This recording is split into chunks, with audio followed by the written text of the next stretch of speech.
아멘. 세상에 여러분 태어나실 때 무슨 목적을 가지고 태어나셨습니까? 나는 이런 사람이 돼야 되겠다, 이렇게 생각하고 태어나신 분이 있습니까? 사람은 말이죠, 태어날 때 목적을 가지고 태어난 게 아니라 태어나고 나서 자기가 삶의 목표를 가지거나 목적을 가지는 경우죠. 그런데 예수님께서는 태어나시기 전부터 목적을 가지고 이 땅에 태어나셨습니다.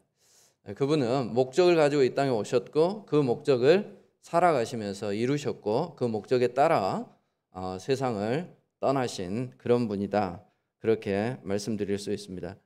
예수님은 자신이 무엇을 하기 위해서 이 땅에 오셨나 하는 것을 그 이름에 담아 놓으셨습니다. 예수라고 하는 그 이름 자체가 구원자입니다. 우리를 세상에서 구원하시기 위해서 예수님은 이 땅에 오신 것이죠. 우리는 예수님께서 우리를 구원하시기 위해서, 죽은 자를 살리기 위해서 오셨는데요. 살린다라고 하는 그 개념 자체가 죽은 것을 전제로 합니다. 그러니까 모든 사람은 살아 있는 것 같지만 사실은 죽은 거죠.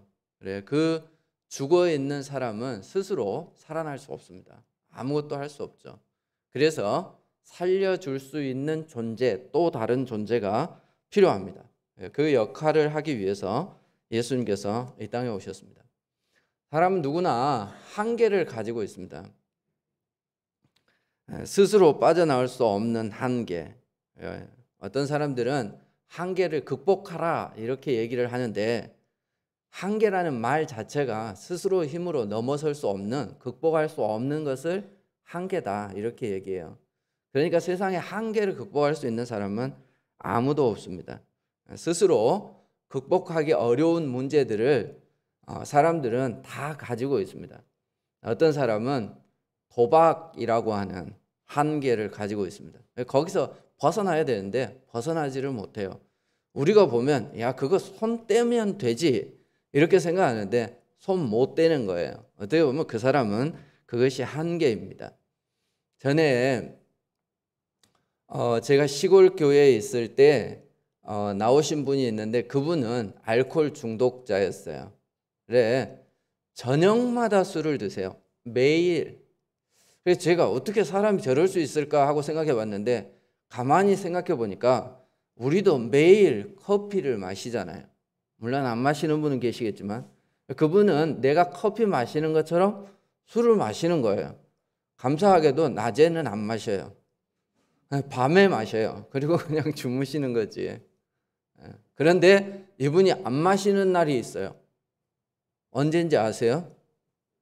토요일 날 저녁. 왜냐하면 주일날 교회에 오려고. 그래서 제가 그게 얼마나 감사한지 몰랐습니다. 그분이 술을 드시면 저녁에 1시인지 2시인지도 모르고 전화를 해요.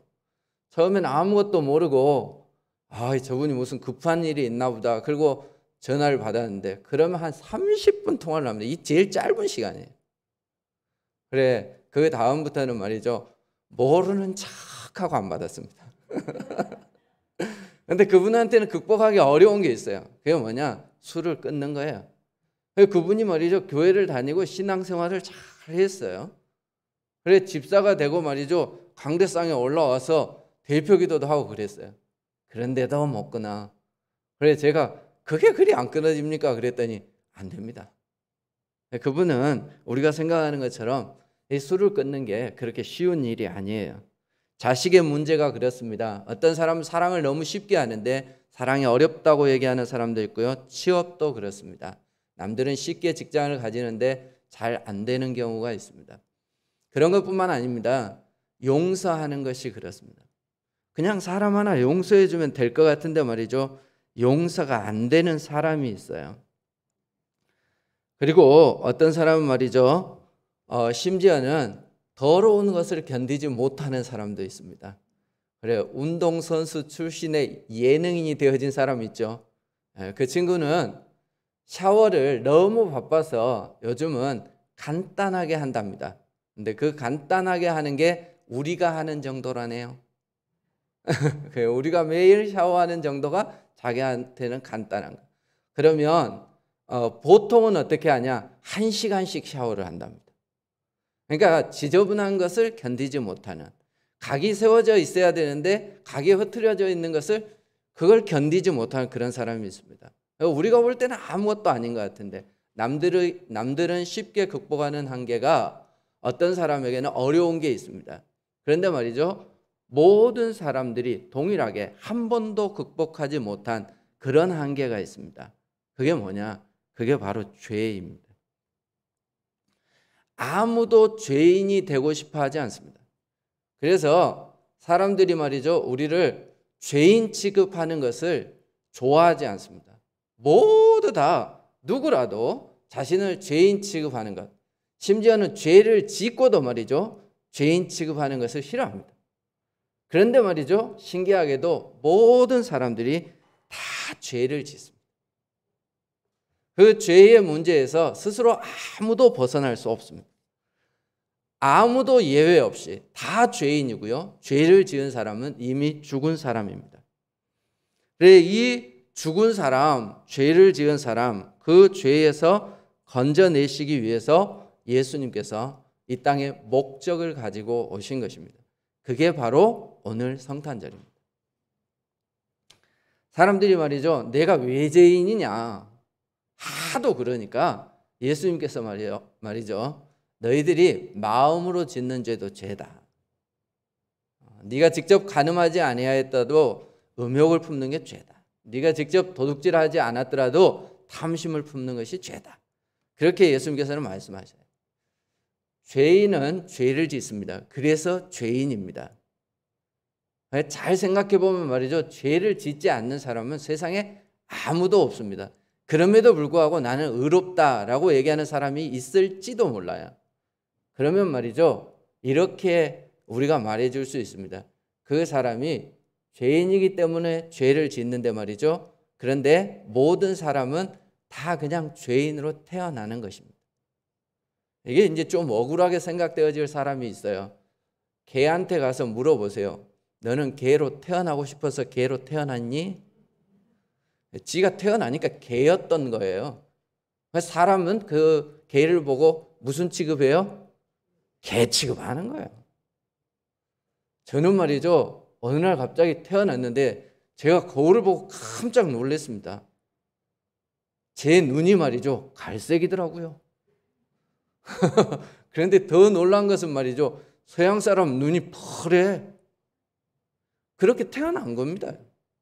사람은 말이죠, 자기가 원하든 원하지 않든 인정하든 인정하지 않든 죄인으로 태어난 겁니다. 하나님께서는 사람을 죄인으로 만드시지 않았어요. 하나님은 말이죠, 사람을 하나님의 형상대로 만드셨어요. 그런데 사람이 죄를 선택한 겁니다. 그래서 사람은 죄인이 되어졌고요. 그리고 사람은 죄인으로 태어납니다. 그래서 스스로 그 죄에서 벗어날 수가 없어요. 그래서 스스로 벗어날 수 없는, 자기의 노력으로 안 되는, 하지만 모든 사람들이 죄에서 벗어나고 싶어하는 것을 아시기에 하나님께서는 스스로 결정하셨습니다. 목적을 두고 이 땅에 인간의 몸을 입고 오셨습니다. 그게 바로 성탄절입니다. 우리가 그것을 잊지 않고 기념하기 위해서 오늘 이렇게 함께 모여 하나님께 예배하는 것입니다. 이 예배를 통해서 우리가 기억해야 되는 것은 내가 죄인이구나. 또 하나 기억해야 되는 것은 내가 죄인 되지 않을 수 있는 것이 예수님이 이 땅에 오셨기 때문이구나. 그래서 이날은 나의 죄인됨과 나를 구원하러 오신 그 예수님의 구세주 되심을 기억하는 날이 되어져야 합니다. 우리가 죄인인 것처럼 말이죠, 하나님은 항상 의인 사람이 아닌데 항상 의로우십니다. 하나님은 항상 선하신 분입니다. 그 선하신 분이 그 선함을 드러내시기 위해서 행한 일이 뭐냐? 그게 바로 성육신, 인간의 몸을 입고 이 땅에 오셔서 우리를 구원하시는 일입니다. 죽은 사람의 특징이 있어요. 그건 뭐냐? 반응이 없어요. 의지가 없어요. 사람이 말이죠, 죽었어요. 뭐 때문에 죽었어요? 죄 때문에 죽었어요. 세상에 있는 모든 사람은 다 죄 때문에 죽었어요. 그런데 이 죄 때문에 죽은 사람은 그 특징이 있는데 반응이 없습니다. 그리고 의지가 없습니다. 그래서 그래요. 하나님의 말씀, 살아있는 말씀, 살려주는 말씀을 들려줘도 죽은 사람 반응하지 않습니다. 그리고 말이죠, 아무리 믿으면 구원을 받는다라고 복음을 선포해도 말이죠, 죽은 사람은 그 믿음을, 그 말씀을 받아들이려고 하는 의지가 없습니다. 그러니까 내가 죽었나 안 죽었나 확인하는 방법은 말씀을 듣고 내가 반응이 되는가 안 되는가 하는 것을 보면 알 수 있어요. 예, 말씀을 듣기만 하면 막 꼬박꼬박 졸린다. 이러면 내가 반쯤 죽었을지 몰라. 조심하세요. 근데 내가 말씀을 듣고 말이죠, 이렇게 뭐 반응이 되고 내 마음속에 뭐가 결단이 되고 그런다. 그럼 이 사람은 살아있는 거야. 여러분 살아있습니까? 살고 싶은 겁니까? 그런 의지, 내가 살고 싶다, 살아있다, 이건 말이죠, 하나님의 말씀에 반응하고, 그리고 말이죠, 우리를 구원하러 오신 그 예수님을 맞이하는 그런 마음이 있는 사람, 이 사람이 바로 살아있는 사람입니다. 자, 예수님께서 목적을 가지고 말이죠, 이 땅에 오셨다. 이것 자체가 뭘 의미하는 거냐? 사람은 목적을 가지고 이 땅에 올 수 없어요. 모든 사람은 이 땅에 와서 목적을 가지는 거죠. 그런데 목적을 가지고 이 땅에 오셨다는 것 자체가 그분이 신이시다, 우리를 구원할 만한 능력이 있으시다 하는 것을 우리가 알 수 있습니다. 예수님이 이 땅에 오셨다라고 하는 게 인간의 입장에서는 얼마나 큰 행운인지 몰라요. 작년에 제가 동사무소를 갔는데 동사무소에 플랜카드가 하나 붙어 있었어요. 거기에 뭐라고 써져 있냐? 태양광 사업 지원 뭐 이런 게 써져 있었어요. 그게 뭐냐면 태양광 아시죠? 네, 그 태양광 모듈을 설치해 주는데 그걸 국가에서 80% 지원을 해준대요. 그래서 제가 얼른 신청했잖아요. 우리 교회 달려고. 전기세가 많이 나와. 왜 그거 달면 조금 나온다 그래서. 근데 말이야, 정부에서 80% 지원해주고 우리가 20%만 내면 된대요. 그래서 제가 계산을 해봤잖아요. 안 좋은 머리로. 이걸 설치하면 도움이 되겠냐? 어느 정도 지나면 우리에게 이익이 되겠냐? 이게 얼마나 큰 행운의 소식이었는지 모릅니다. 얼마 전에 달아났습니다. 구경하고 싶은 사람 옥상 올라가 보세요. 볼 것도 별로 없습니다만. 그런데 앞으로 전기세가 이렇게 많이 좀 떨어질 거다, 이렇게 기대가 되어집니다. 처음에 말이죠, 제가 전도사 생활을 시작할 때에는 교회에서 자녀가 많으면 좀 싫어했어요. 목사님이 애가 많으면 교인들이 또 너무 착해가지고 목사님 애가 공부도 못하면 어쩌나 싶어가지고 자녀 교육비 이런 걸 지원해야 된다, 이런 부담감을 가지고 있는데 하나 둘 정도면 괜찮은데 이게 이제 그 이상 넘어가면 교회가 지쳐. 그래서 좀 부담스러워했어요. 근데 제가 눈치도 없이 3명이나 낳았잖아요.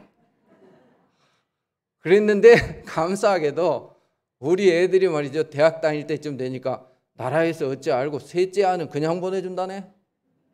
우리에게 얼마나 큰 행운의 소식이에요. 여러분, 예수님께서 이 땅에 오셨다라고 하는 것은 그것과 비할 수 없는 행운입니다. 죽어있는 우리들을 말이죠, 살려주시는 겁니다. 스스로 살아나야 되겠다라고 하는 의지도 없어요. 생명이 얼마나 좋은 것인가 하는 그것의 가치조차 몰라요. 그런데 그런 우리들을 말이죠, 예수님께서 깨우시는 겁니다. 야, 네가 죽어가는 삶, 그게 아니라 살아있는 삶이 얼마나 좋은 것인지 아냐. 그래서 그분이 스스로 이 땅에 오신 겁니다. 그리고 우리에게 손을 내미신 것이죠. 그게 바로 말이죠, 예수님이 이 땅에 오신 성탄의 날입니다. 그러니까 오늘 좋은 날이에요, 슬픈 날이에요? 웃을 일만 가득한, 여러분 가운데 정말 기쁨만 가득한 그런 날이 되어지시기를 바랍니다.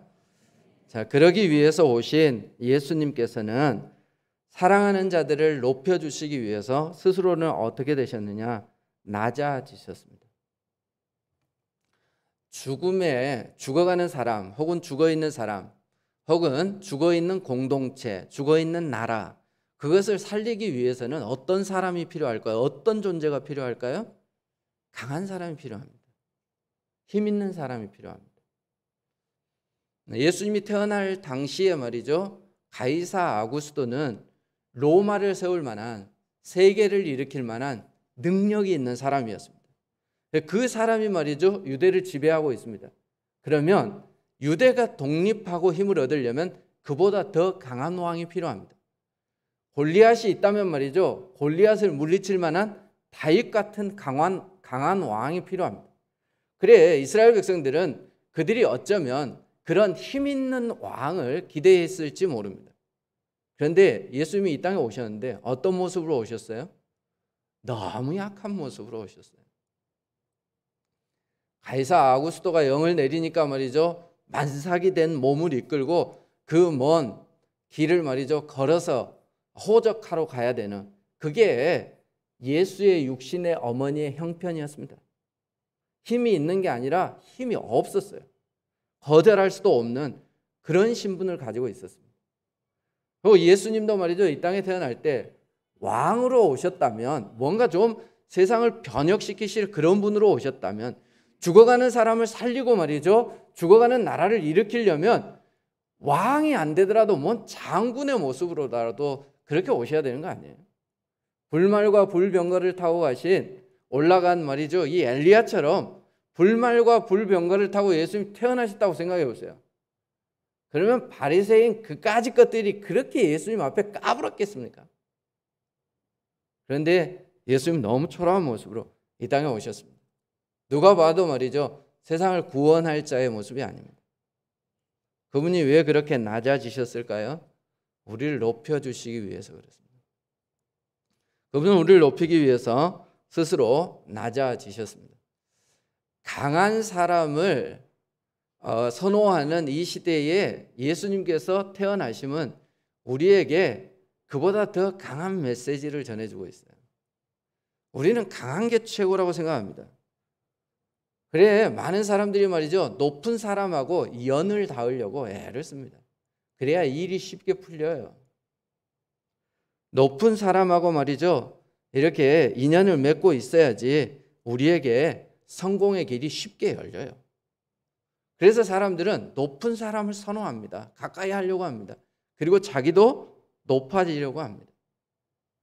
지금은 이제 뭐 3포 시대니 5포 시대니 이래서 사람들이, 이 젊은이들이 말이죠. 무엇인가를 포기해버리는 그런 시대가 되어졌습니다. 근데 이 시대가 오기 전까지만 해도 참 잘 팔렸던 책들이 뭐였냐 하면 자기계발서였어요. 성공하는 사람의 몇 가지 법칙 뭐 이런 거, 나는 이런 걸로 성공했다 뭐 이런 책들이 너무너무 잘 팔렸어요. 교회 안에서도 한때 그랬습니다. 새들백 교회 이야기, 개척을 시작했는데 얼마나 크게 컸는가. 그래서 그분이 쓴 목적이 이끄는 삶, 이게 뭐 전 교인들 가운데 안 읽은 사람이 별로 없을 정도로, 심지어는 일반 대중들도 얼마나 많이 읽었는지 몰라요. 그것을 보는 게 말이죠. 정말 자신의 삶이 하나님께서 자기를 이 땅에 보내신 그 목적을 이루겠다 이런 개념이라기보다는 교회를 성장시키려는 개념이었어요. 그래서 교회가 큰 교회가 되어지면 강한 교회, 힘이 있는 교회가 되어져요. 이건 예수님이 태어나심과 얼마나 반대되는 개념인지 몰라. 거꾸로 가고 있는 거예요. 그래, 교회는 커져야 힘이 있는 것이 아니에요. 정말 강하다라고 하는 것이 어떤 건가, 그 의미를 잘 모르는 거죠. 하나님이 우리에게 주신 말이죠. 목적에 부합되는 삶을 사는 것, 그게 강한 겁니다. 그런데 우리는 단지 많아지고 커지고 이게 강하다 이렇게 생각해요. 그렇다면 예수님 너무 약한 분이에요. 예수님 정말 별 볼 일 없는 분이죠. 그런 모습으로 예수님이 이 땅에 오셨습니다. 아구스도가 세상을 구원하지 못했습니다. 그는 얼마간 로마를 평정하고 말이죠. 그 나라를 평안하게 했습니다. 팍스 로마를 만들었습니다. 하지만 그것은 오래가지 않았습니다. 로마는 사라져버리고 말았잖아요. 그런데 예수님은 너무 약한 모습으로 이 땅에 오셨습니다. 그런데 그 예수님은 지금 온 세상을 구원하셨습니다. 너무 힘없이 십자가를 지고 돌아가셨습니다. 나약한 자의 모습을 보여주신 것 같습니다. 하지만 그 예수님은 세상을 구원하셨습니다. 강해지고 싶습니까? 높아지고 싶습니까? 많은 것을 가지고 싶습니까? 그것이 나쁜 것은 아닐 거예요. 하지만 예수님의 제자라면 말이죠. 우리가 예수님을 닮아서 낮아질 수 있어야 합니다. 비굴해지라는 얘기가 아니에요.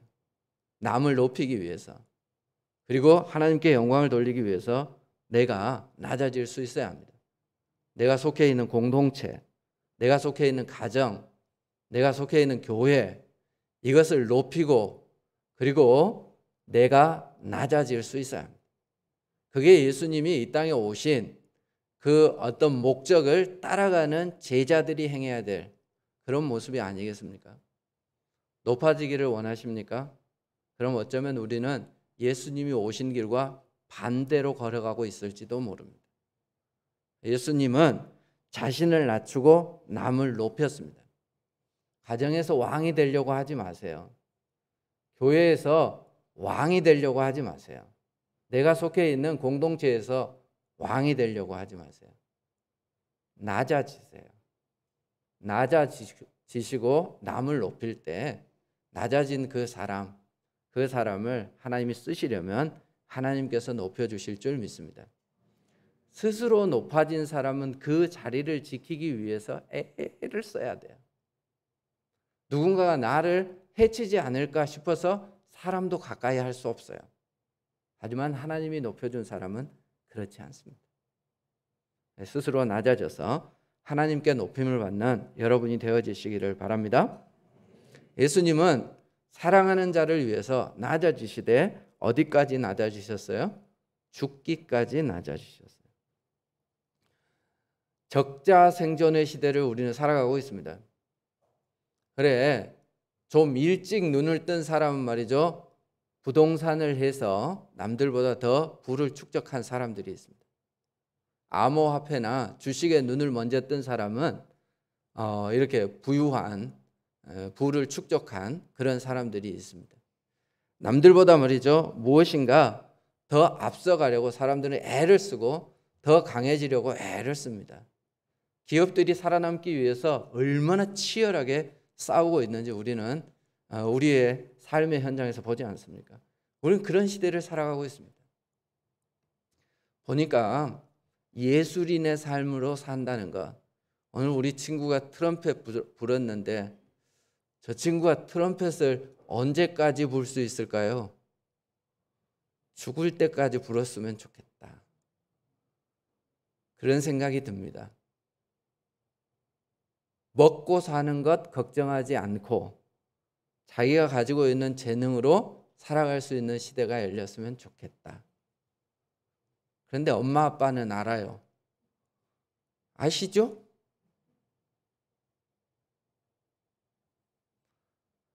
연예인으로 살아간다라고 하는 것. 요즘 보니까 말이죠, 언제부턴가 오디션 프로그램이 나와가지고 그러면 노래 부르는데, 야, 세상에 저렇게 노래를 잘 부르는 사람이 우리나라에 이렇게 많나? 저렇게 춤을 잘 추는 사람이 이렇게 많나? 저렇게 끼가 있는 사람들이 어떻게 숨겨놓고 살았을까? 그런데 말이죠, 회가 거듭될수록 어때요? 툭툭 떨어져요. 마지막에 딱 한 사람만 남아요. 적자 생존의 시대를 우리는 살아가고 있습니다. 아무도 죽으려고 하지 않습니다. 다 살아남기 위해서 애를 씁니다. 자기가 살아남기 위해서는 남이 죽는 것을 지켜봐야 합니다. 그런데 말이죠, 주님께서는 우리를 살리시기 위해서 당신이 죽으셨습니다. 그러기 위해서 이 땅에 오셨습니다. 자기의 목숨도 유지하고 남도 살릴 수 있다면 이거야말로 좋은 것 아닙니까? 그러나 죄인을 살리기 위해서는 죄의 값을 치러야 했던 겁니다. 나 대신 예수님께서 죽지 않으면 내가 죽는 겁니다. 그래서 예수님께서는 자신이 죄가 없음에도 불구하고 말이죠, 남을 살리기 위해서 당신이 죽음을 선택하신 것이죠. 내가 제자라면, 내가 예수님의 제자라면, 내가 성탄을 정말 기쁨으로 맞이하는 사람이라면 죽어야 합니다. 그런데 우린 잘 죽으려고 하지 않아요. 지는 것이 이기는 것이다 라고 얘기를 해도 우린 지는 것조차 하지 않으려고 합니다. 내가 이겨야 하고 내가 살아야 합니다. 이건 우리한테 굉장히 사실 감당하기 어려운 말씀이에요. 여러분, 남을 살리기 위해서 죽을 수 있겠습니까? 지는 것도 안 되는데 어떻게 죽겠어요? 그러나 우리가 한 걸음씩 나아갔으면 좋겠어요. 얼마 전에 유튜브에서 말이죠, 광주 고등학생 얘기가 나왔어요. 그 제목이 뭐냐 하면 할머니와 한 고등학생의 아름다운 동행. 이거 보셨어요? 장소가 어디냐 하면 진월동이에요. CT병원 앞 8차선 도로. 안 봤구나. 거기 보면 어떤 내용이 나오냐면 아무것도 아니에요. 어떤 사람이 자기 블랙박스를, 이제 요즘 블랙박스 보고 유튜브 하는 아저씨 있죠? 아세요? 한문철인가 뭐 그 사람 있잖아. 그 변호사. 몇 대 몇 정해주는 사람. 이제 그 사람한테 보낸 거야. 근데 그 내용이 뭐냐 하면 그냥 건널목 앞에 이 사람이 맨 앞에 자기가 차가 딱 섰어. 그런데 그냥 건널목에 사람이 지나가는 거예요. 그냥 우리가 별 관심 없이 보면 사람들 지나갔네 이거예요. 그런데 말이죠, 꼴등하는 사람이 있어요. 누구냐 하면 할머니야. 할머니 한 분이 말이죠, 꼴등으로 거기를 건너가. 근데 그 8차선인데 말이죠, 제가 보니까 한 3차선쯤 갔을 때 이 할머니 힘들어. 멈춰 섰어요. 그런데 처음부터 손자 마냥 말이죠, 고등학생 하나가 할머니를 껴고 가는 거예요. 근데 이 폼이 굉장히 우스워요. 이게 할머니가 얼마나 작은지 이쪽에서 찍었는데 학생이 이쪽에 있고 할머니가 저쪽에 있어요. 그러니까 가려져서 처음에 할머니 안 보여. 근데 얘가 이러고 가요. 이러고. 할머니 키 맞춰준다고. 할머니 이렇게 손잡을 때 이렇게 들면 힘들잖아. 키 맞춰준다고 말이야. 이러고 가요. 가다가 할머니가 멈춰서면 지도 멈춰서. 근데 다 가기 전에 신호가 바뀌어 버렸어. 그런데 말이죠, 끝까지. 그러니까 멈춰 섰는데 저쪽에서 한 무리의 학생들이 와. 얘 친구인가 봐. 아직 못 건넜어. 그러니까 우르르 몰려와가지고 같이 이렇게 건너요. 그 모습을 보면서 감동이 되더라고요. 아무것도 아닌데 누구라도 할 수 있는 일 아니에요. 요즘 16살짜리들이 말이죠, 차를 훔쳐가지고 말이죠, 도망을 가다가 사고를 치고 그런 세상입니다. 애들이 영악해가지고 말이죠, 촉법소년이라고 죄를 저질러도 자기는 감옥 안 간다고 나쁜 짓을 저지르는 그런 시대입니다. 그런데 말이죠, 지가 안 잡아줘도 괜찮은 할머니, 누가 아무도 비난하지 않아요. 거기에 말이죠, 수많은 사람이 지나가요. 아무도 지나갔다고 그 사람들 비난하지 않아요. 그런데 그 학생이 말이죠, 그 할머니를 껴안고 가더라고. 아름다운 동행이죠. 사람들에게 감동을 주지 않습니까? 그 밑에 달린 댓글들을 봤어요. 그랬는데 어떤 분이 그렇게 써놨어요. 누군가 모르지만 참 사이 삼고 싶은 사람이겠다, 이렇게 써놨더라고요. 저도 그런 마음이 들대. 고등학생만 아니었으면. 여러분, 우리가 누군가를 위해서 죽는 일은 처음부터 되어지는 것은 아닙니다. 우리가 예수님처럼 다 살 수는 없습니다. 하지만 말이죠, 죽는 것은 어쩌면 그 사람의 죽음에 이른 그 사람의 마음과 함께하는 마음을 가지는 데서 출발하는 게 아니겠습니까? 죽어가는 사람들을 보면서 안타까워하는 그 마음이 있었기 때문에 예수님은 그들을 구원하기 위해서 이 땅에 오셨을 겁니다. 힘들어하는 사람들과 같이 힘들어하고 우는 사람들과 같이 함께 우는 것, 그게 하나님께서 우리에게 주신 명령입니다. 그래, 성탄절을 맞이하면서 우리가 함께하는 사람, 죽지는 못하더라도 같이 해줄 수 있는 그런 사람이 되어지시기를 바랍니다. 그런데 그 예수님이 어떤 사람들을 위해서 죽었는가?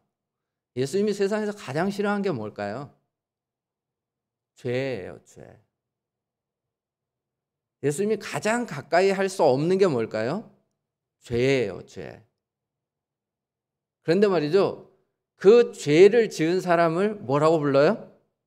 죄인이라고 불러요. 그러면 예수님이 가장 멀리 해야 될 존재가 누구일까요? 죄인이죠. 그런데 예수님은 그 죄인을 위해서 오셨고 그 죄인을 위해서 죽으셨어요. 도저히 용서가 안 되는 사람들이 우리 가운데 있을 수 있잖아요. 그리고 지지난주에 말씀드렸던 것처럼 자신의 거룩함을 유지하기 위해서 강도 만난 사람을 외면하며 가는 제사장과 같은 모습, 그런 모습이 우리 가운데 있을 수 있습니다. 금묵자 흙이라고. 더러운 것을 가까이 하면 더러워진다. 그래서 못된 사람과 가까이 하지 말아라. 그래서 부모들이 자녀들을 교육합니다. 야, 못된 애들하고 친구하지 마. 예수님한테 하나님께서 그렇게 말씀하셨다면 예수님이 이 땅에 오셨을까요? 못된 사람하고 가까이 하지 마. 정말 어울리지 않는 조합이죠. 하나님, 선 그 자체잖아요. 사람, 죄인, 죄 그 자체잖아요. 그런데 그 죄 그 자체인 죄인들을 위해서 선이신 그분이 인간의 몸을 입고 일부러 내려오셨어요. 그게 말이죠, 성탄절이에요. 자, 우리가 그분을 따르는 사람이라면 어떻게 해야 될까요? 제가 한번 생각해 봤어요. 목사에게 가장 어울리지 않는 사람은 누굴 것 같습니까? 다 어울릴 것 같죠? 목사님하고 술꾼은 잘 안 어울리는 것 같습니다. 내가 생각해 보니까 내가 좀 잘 살았다 이런 생각이 들어요. 한밤중에 전화 온 사람 꼭 술 먹는 사람이야. 희한하게 술 먹은 사람들이 저하고는 인연이 돼가지고 한밤중에 전화를 많이 해요. 여러분하고 안 어울리는 사람 누구인 것 같습니까? 소위 말하는 나는 인싸야. 인싸 뭔지 아세요? 옆에 물어보세요, 모르면. 모든 사람들의 가운데에 있는 인기 있는 사람, 누구나 주목하는 사람이에요. 그런데 말이죠, 겉을 떠도는 아싸 있어. 인싸와 아싸는 어울리지 않아요. 얘들은 만날 수가 없어요. 그런데 말이죠, 두 사람이 같이 있는 그런 장면을 한번 상상해 보세요. 아름다워요? 아니면 불편해요? 그걸 보고 아름다워야 되는 거예요. 그게 성탄절을 맞이하는 그리스도인들이 가져야 할 자세예요. 내가 너무 거룩하기 때문에 죄인들과 어울려야 되는 거예요. 내가 너무 의인이기 때문에 악인들 사이에 들어가야 되는 거예요. 내가 구원받았기 때문에 구원을 모르는 사람들 가운데 내가 있어야 되는 것입니다. 그런데 많은 사람들은 자기가 거룩하기 때문에, 자기가 잘났기 때문에, 자기가 성공해야 되기 때문에 그렇지 않는 사람들과 가까이 하지 않습니다. 그런데 예수님은 말이죠, 선한 그분이신데 일부러 죄를 찾아오셨어요. 선한 그분이 죄인들에게 찾아오셨어요. 그게 바로 성탄절입니다. 그래, 우리가 예수를 믿는다면 성탄절을 우리가 정말 잘 보낼 수 있는 방법이 뭘까? 정말 하나님께 감사한다면 우리는 어떻게 살아야 될까? 그래, 오늘 저는 여러분에게 도전합니다. 여러분, 어울리지 않는 사람과 관계를 가져보십시오. 저 사람 박사님이래. 근데 공부하지 않는 사람과 한번 관계를 가져보십시오. 저분은 너무 선해. 법 없이도 살 사람이야. 그렇다면 완전히 망나니 같은 사람과 함께 관계를 가져보십시오.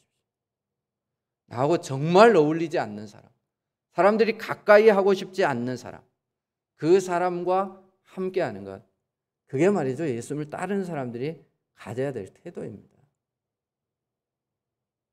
우리 교회에 말이죠, 어떤 사람이 오는 것을 환영할 수 있어야 될까요? 술주정뱅이는 안 돼라고 하는 교회, 저 교회 갔더니 술주정뱅이가 하나도 없어. 그 교회가 좋은 교회일까요? 저 교회 갔더니 무식한 사람이 없어. 다 똑똑한 사람만 있어. 다 부자만 있어. 다 생각이 올바른 사람만 있어. 장애를 가진 사람은 아무도 없어. 완벽해. 그게 완벽한 교회인가요? 사실은 부족한 사람이 와서 체험을 받는 곳, 상처받은 사람이 와서 치료를 받는 곳, 위로를 받는 곳, 정말 어울리지 않을 것 같은 사람이 와서 어울릴 수 있는 곳, 그것이 교회가 되어야 합니다. 그게 말이죠, 성탄절을 보낸 우리가 가져야 할 자세입니다. 목적을 가지고 오신 예수님, 그분은 말이죠, 선한 분이셨는데 죄인을 살리기 위해서 이 땅에 오셨고, 그리고 그 죄인들을 살리기 위해서 당신이 낮아지셨을 뿐만 아니라 죽으셨습니다. 오늘 우리도 그런 인생을 살아갈 수 있기를 바랍니다. 기도하겠습니다. 고맙습니다, 우리 하나님. 오늘 저희들에게 찾아오신 그 예수님이 어떤 분인지 살펴볼 수 있도록 도와주시니 감사를 드립니다. 정말 어울리지 않는 죄인의 모습을 입고 죄인들을 살리기 위해서 예수님이 이 땅에 오셨습니다. 그런데 우리는 얼마나 잘났는지, 조금 우리가 가지고 있다고 가지고 있지 않는 사람들을 무시하지 않습니까? 내가 좀 배웠다고 못 배운 사람들을 무시하지 않습니까? 내가 좀 먼저 예수를 믿고 남들보다 더 거룩하게 살아간다고 죄를 지으며 살아가는 사람들, 그들과 가까이 하는 것을 두려워하고 있지는 않습니까? 하나님, 어떤 것을 하나님이 기뻐하실지 저희들이 깨닫게 하여 주옵소서. 예수님처럼 낮은 자리를 찾아가게 하여 주옵소서. 자신을 죽이는 삶을 살아갈 수 있도록 도와주옵소서. 죄인들처럼 되지는 않지만 죄인들과 어울리며 그들을 하나님께로 이끄는 삶을 살아갈 수 있도록 도와주옵소서. 그래서 우리 교회가 어떤 사람이 와도 불편하지 아니하고, 어떤 사람이 와도 위로받고 행복하고 내 자리가 여기구나 여길 수 있는 그런 교회가 될 수 있도록 도와주옵소서. 예수님 이름으로 기도드립니다. 아멘.